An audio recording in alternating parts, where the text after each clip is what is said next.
풍랑이 몰아치는 물 위에서 느긋하게 뱃놀이를 하는 선비들이 있습니다. 배는 금방이라도 뒤집힐 것 같은데 비스듬히 등을 기대고 앉아 먼 곳을 응시하는 선비. 그 물결 한번 볼만하구나 하는 표정으로 느긋하게 뱃전에 기대어 있는 선비가 있네요. 행여 배가 뒤집힐세라 엉덩이를 뒤로 뺀 채 안간힘을 다해 노를 젓고 있는 사공이 안쓰러워 보입니다. 현재 심사정이 58세에 그린 선유도에는 자신이 살아온 세상과 마주하고 있는 그의 모습과 태도가 엿보입니다. 사납게 일렁이는 물결은 평생 자신에게 차갑고 냉정했던 세상을, 느긋한 표정의 인물은 그런 세상을 초연하게 바라보고 헤쳐나가는 자신의 모습을 그린 것이 아닐까요? 선유도는 수평선의 경계를 암시하는 아무런 표시도 없이 온통 물로 화면을 가득 채우고 있는 것도 특이하지만 불규칙하고 격동적인 파도를 그린 방식도 아주 새로웠습니다. 심사정의 파도 표현은 중국 계자원 화전의 영향을 받았지만 이 그림을 비롯해서 강한 파도와 지두 전로도회 등 말년에 그린 작품들은 화보의 영향에서 벗어난 심사정만의 개성적인 파도이며 이후 김홍도를 비롯한 많은 화가들에게 영향을 주었답니다. 세속에 대한 무관심과 그의 고고한 내면 세계를 엿볼 수 있는 또 다른 작품은 1967년에 그린 화조도입니다. 활짝 핀 모라는 부기를, 난초는 충절을, 모란 위에 핀 목련은 강인함과 고고함을 상징하죠. 목련 가지에 높이 앉은 채 다른 곳을 무심하게 바라보고 있는 한 마리 새는 세상을 바라보는 심사정만의 마음이 담겨있는 것 같습니다. 옅은 색채조차 쓰지 않고 오직 무게 다양한 변화만으로 그려서 더욱 깊이가 느껴지는 작품입니다. 심사정은 분야를 막론하고 다 잘 그렸지만 그 중에서도 풀벌레와 꽃그림은 특히 뛰어나다는 평가를 받았습니다. 54세 때인 1760년에 그린 연지 쌍압도는 섬세한 필치와 화사한 색감으로 우아한 분위기를 표현했고 토끼를 낚아채는 매를 그린 호치 박토도 같은 작품에서는 분방한 분놀림이 멋지게 드러나고 있죠. 심사정은 세련된 필치와 완벽한 구도로 우리 예술의 넓이와 깊이를 더해 주었는데요. 그 중에서도 50대 중반 이후에 그린 딱따구리는 명작 중의 명작이랍니다. 가로 18cm, 세로 25cm의 이 작은 그림에는 굵은 매화나무의 줄기가 대각선 방향으로 화면의 중심을 잡고 있고 그 곁가지에는 활짝 핀 홍매들이 탐스럽게 피어 있어요. 여기에 매화 한 송이가 허공에서 떨어지면서 그림의 동세를 살려주고 있습니다. 나무 등걸에 바짝 매달려 나무를 쪼아대는 딱따구리의 가슴과 머리에 선명한 붉은 빛은 눈이 시릴 정도인데 맑은 분위기 속에서도 어딘지 모르게 우수가 느껴집니다.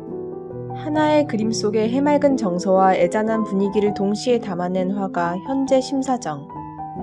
영조 때 몰락한 가문의 후손으로 평생을 가난한 선비로 살았지만 남들이 겪어보지 못한 쓰라림과 고독을 아름다운 예술로 피워냈는데요. 이렇게 어려서부터 늙을 때까지 하루도 붓을 놓지 않았던 심사정처럼 60년 이상 쉬지 않고 그림을 그렸던 영국의 화가가 있습니다. 오늘날 영국 근대 회화의 상징적 존재로 평가되는 윌리엄 터너가 바로 그 사람인데요. 282점의 유화와 수천 점의 수채화, 대생, 판화 작품을 남겼습니다. 18, 19세기 영국의 풍경화가들은 자연의 무심하면서도 무시무시한 힘 앞에서 인간은 한낱 미물에 불과하다는 것을 극적으로 보여주는 그림을 그렸습니다. 터너의 풍경화 역시 눈사태, 폭풍 후 화재와 같이 광폭한 장면이나 집시, 어부, 생선장수가 등장하는 전원적이고 아름다운 풍경을 담고 있습니다. 바다 위의 어부들은 왕립 아카데미에 전시한 터너의 첫 번째 유화 작품으로 마치 모험 영화의 한 장면을 떠올리게 합니다. 구름 사이로 교교하게 빛나는 달은 고요하지만 바다 위의 파도는 금방이라도 어선을 집어삼킬 듯 휘몰아치고 마치 굉음이 들리는 것처럼 요란합니다. 방파제 너머 먼 바다가 정지된 것처럼 고요해서 앞바다에서 벌어지는 생업의 사투가 더욱 생생하게 느껴집니다. 빛에 대한 터너의 관심을 보여주는 이 밤 풍경화는 빛과 어둠, 고요와 굉음같이 서로 상충되는 요소를 하나로 묶어 감정을 고조시키고 있습니다. 1775년 이발사의 아들로 태어나 어려서부터 비범한 재능을 보였고 24살에 왕립 아카데미의 준 회원이 될 만큼 화가로서의 이력을 착실히 쌓아나가던 터너는 클로드 로랭이 그린 시바 여왕의 승선을 보고 눈물을 흘릴 정도로 감동했다고 합니다. 훗날 자신의 작품 카르타고 제국의 건설을 로랭의 그림과 나란히 건다는 조건으로 내셔널 갤러리에 기증했을 만큼 큰 영향을 받았는데요. 바로 자신이 찾고 있던 길, 즉 그림으로 빛을 표현할 수 있는 가능성을 발견한 것입니다. 이집트의 5번째 재앙은 왕립 아카데미의 필수 장르인 역사화를 그린 작품입니다. 구름을 뚫고 쏟아지는 폭풍우와 우박, 날카로운 섬광, 쓰러지는 나무들, 희생자들의 시신과 죽은 동물들의 시체가 이집트에 내린 재앙의 파괴적인 힘을 보여줍니다. 여기서 터너는 역동적인 구름과 기하학적인 구조의 피라미드, 그리고 빛과 어둠의 극명한 대조를 통해 주제를 전달하고 있죠. 터너는 보기 좋은 자연 풍광을 전달하는 것이 아니라 자연의 어마어마한 존재감을 표출해 경외감을 불러일으킨다는 점에서 숭고미를 대표하는 화가로 꼽히고 있습니다. 하지만 1840년대 이후의 말년작에서는 터너가 숭고의 감정을 표현하는 방식이 조금씩 변화한답니다.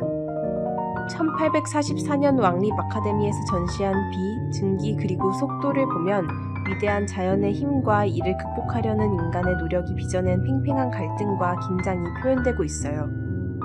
인생을 제대로 배우려면 바다로 가라라는 말이 있습니다. 고요한 먼 바다와 소용돌이 튀는 눈앞의 파도 속에서 인생을 보았던 두 화가의 성실한 묘사와 진지한 탐구가 오늘 우리의 가슴을 두드리는 것 같습니다.